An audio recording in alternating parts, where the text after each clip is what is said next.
mahal na mahal kita.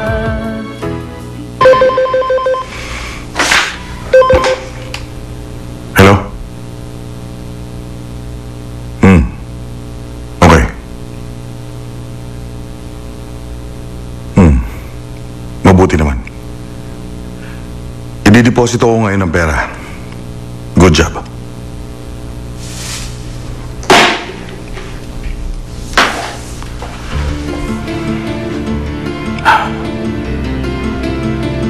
Isugal mo ang buhay mo. At kahit malagay pa ito sa panganib, kailangang mawala ang batang yon. Naiintindihan mo? Lahat ng bagay, gagawin ko para sa inyo. Kahit buhay ko, ibibigay ko para lumigaya kayo. Para sa ito, anak.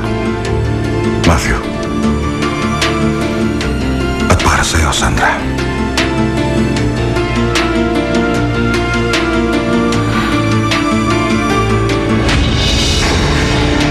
Kriminal.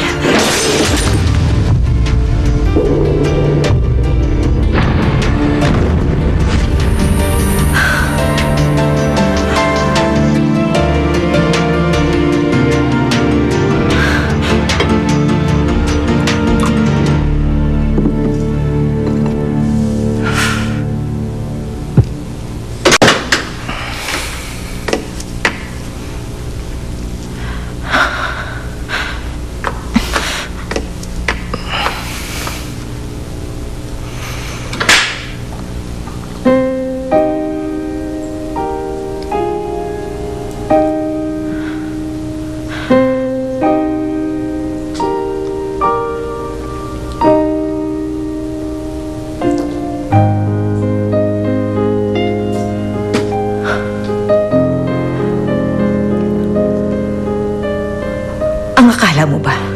Matatakot mo pa ako? Akala mo ba may magagawa ka pa sa akin, Mama?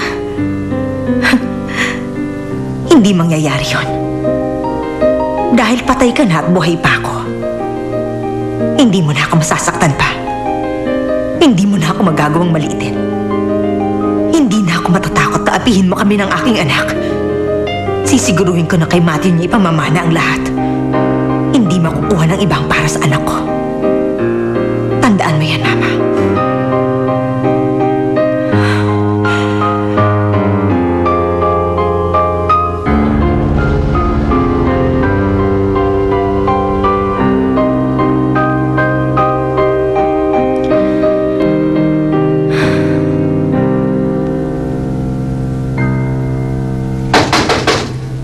Yola! Buksan mo ito!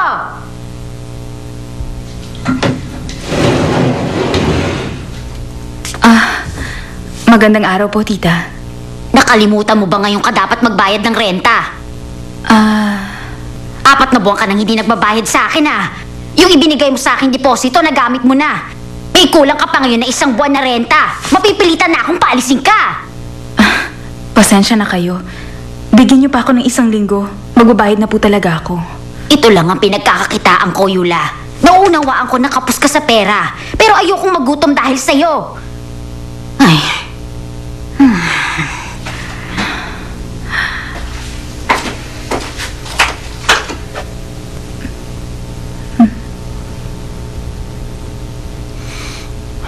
Gusto mo bang lumabas ngayon?